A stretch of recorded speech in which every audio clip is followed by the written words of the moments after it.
Donald لو نے اپنی statement میں کہیں نہیں کہا کہ سائفر جو ہے وہ حقیقت پر مبنی نہیں تھا، سائفر جھوٹ پر مبنی تھا، ایسی کوئی بات نہیں کی۔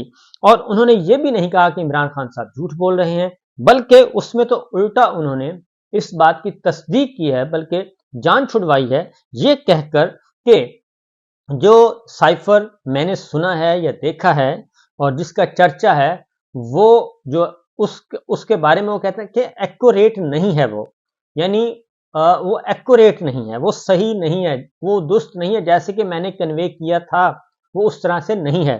تو یہ بات اس طرح سے صحیح ہے کہ اسد مجید صاحب، اور یہ صرف ایک سائڈ سے نہیں بلکہ ہماری اس میں کیونکہ اس وقت تو جو بریگیڈیئر ہمارے ڈیفنس اتاشی تھے، بریگیڈیئر آفس ہوتے ہیں آرمی کے، ان کو بھی نہیں نہ پتا تھا کہ یہ در پردہ کیا چل رہا ہے، اور نہ ہی ڈاکٹر اسد مجید صاحب کو پتا تھا۔ وہ ساری کی ساری بریفنگ دونوں نے ایز اٹ از وہ رپورٹ کی، اور دونوں نے لکھا کہ ہمیں جو ڈونلڈ لو نے جو ہمارے ساتھ گفتگو کی اور جس تحکمانہ انداز میں کی ہے اور جس بےہودہ طریقے سے کی ہے، ہم اس کا زہر نکال کے ہم اس کو سفارتی زبان میں آپ کو بھیج رہے ہیں، جبکہ گفتگو میں شدت اور حدت اور دھمکی اس سے کہیں زیادہ تھی جو ہم بیان کر رہے ہیں۔ ڈونلڈ لو نے تمام سفارتی آداب اور جو ایک ڈگنیٹی ہوتی ہے مملکت کی، اس کو بالائے طاق رکھا اور اس کو توڑا، اور توڑ کے انہوں نے انتہائی غلط انداز میں ہمارے ساتھ گفتگو کی ہے۔ یہ اسد مجید صاحب نے اور بریگیڈیئر ہمارے ملٹری اتاشی جو تھے، انہوں نے یہ بات کہی تھی کہ یہ تو ہم ابھی نرم زبان میں کر رہے ہیں، جبکہ اس سے کہیں زیادہ انہوں نے بدتمیزی کی ہے۔ اور اسی لیے انہوں نے کہا تھا کہ یہ ڈیمارش کریں، یعنی کہ احتجاج واشنگٹن میں بھی کیا جائے، اس لیول کا احتجاج واشنگٹن میں بھی کیا جائے اور اسلام آباد میں بھی کیا جائے۔ امریکی ناظم امور اسلام آباد کو بلایا گیا، ان سے احتجاج کیا گیا۔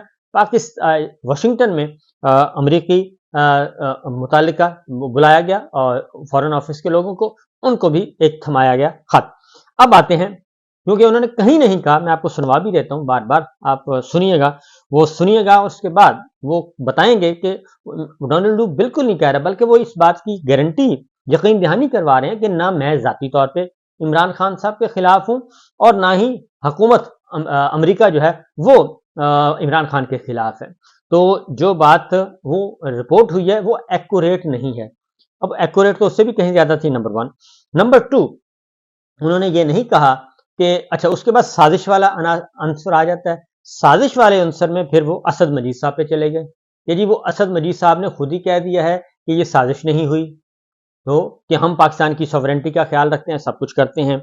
تو اسد مجید صاحب نے یہ سازش جو ہے وہ یہ پکڑا گیا، ورڈ سازش نہیں یوز ہوا اس کے اندر، جبکہ جو ہماری قومی سلامتی کمیٹی کا اجلاس تھا، جو دونوں عمران خان صاحب والی بھی اور شہباز شریف والی بھی، دونوں یہ اس بات پہ متفق تھے۔ انہوں نے یہ بالکل نہیں کہا تھا کہ سائفر غلط ہے اور ڈیمارش غلط کیا گیا، اور انہوں نے کہا تھا کہ بلنٹلی انٹرفیئرنس کی گئی ہے پاکستان کے اندرونی معاملات میں۔ اور اس وقت کے ایئر چیف، نیول چیف اور آرمی چیف اور D G I S I یہ سب موجود تھے، اور شہباز کابینہ میں بھی یہی سارے کریکٹر موجود تھے، دوسری سائڈ کے تبدیل ہو گئے تھے۔ تو یہ ایک بات تو یہ میں آپ کو آگے جا کے گفتگو سنوا دیتا ہوں، آپ کو اندازہ ہو جائے گا کہ جناب ایسا کچھ نہیں ہے، بلکہ تصدیق کی ہے۔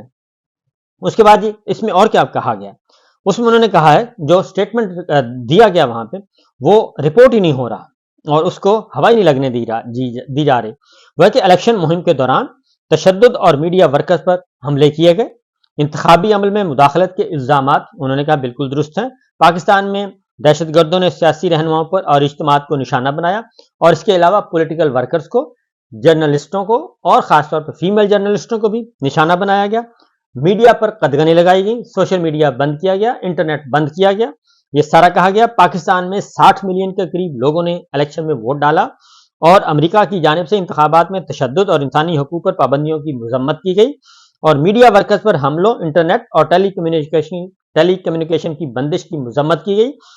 یہ ساری کی ساری باتیں وہ تصدیق کر رہے ہیں کہ یہ سب کچھ ہوا، اور امریکہ کی جانب سے انتخابی عمل میں مداخلت کے الزام پر تشویش کا اظہار کیا گیا۔ انتخابات میں مداخلت یا دھوکہ دہی کے دعووں کی چھان بین ہونی چاہیے۔ انتخابات میں جو کچھ ہوا اور پاکستان میں جو حالات ہیں اس پر ہم فکر مند ہیں، اور انتخابات سے پہلے پولیس، سیاستدانوں اور سیاسی اجتماعات پر حملے ہوتے رہے۔ بدقسمتی سے پاکستان کو قرضوں کے بہت بڑے چیلنجز کا سامنا ہے۔ پارٹی کارکنان نے صحافیوں، خصوصاً خواتین صحافیوں کو ہراساں کیا، سیاسی رہنما، مخصوص امیدواروں اور پارٹیوں کو رجسٹر کرانے سے روکا، وہی جو پاکستان تحریک انصاف کے ساتھ ہوا۔ آزاد مبصرین نے نتائج کی تیاریوں میں بے ضابطگیوں کی نشاندہی کی۔ امریکی پالیسی آگے بڑھ رہی ہے اور پاکستان کے جمہوری اداروں کو مضبوط کرنا ہے، یہ بات کی جا رہی ہے۔ اور اب میں آپ کو ذرا وہ سنوا دوں کہ تاکہ آپ کو اندازہ ہو کہ ڈونلڈ لو نے کیا کہا، کیونکہ بہت ضروری ہے یہ بات کرنا، اس کو اسٹیبلش کرنا، کیونکہ یہ بہت غلط رپورٹ ہو رہا ہے۔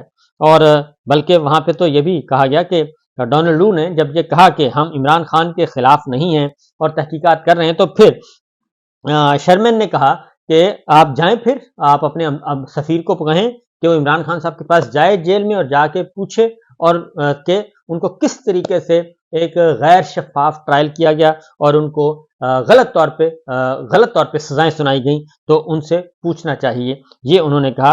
اور اس پہ اور وہاں پہ احتجاج بھی ہوا۔ پہلے ذرا میں اور ڈونلڈ لو کی گفتگو آپ کو سنوا دوں کہ تاکہ آپ کو میں بتا سکوں کہ جو کچھ ہم کہہ رہے ہیں وہ حقیقت یہی ہے۔ سنیے، غور سے سنیے گا، ایک ایک لفظ سنیے گا۔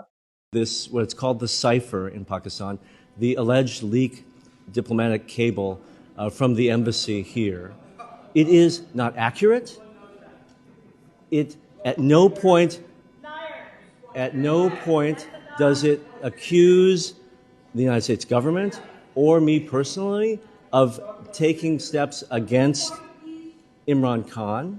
And thirdly, the other person in the meeting, the then ambassador of Pakistan to the United States, has testified to his own government that there was no conspiracy.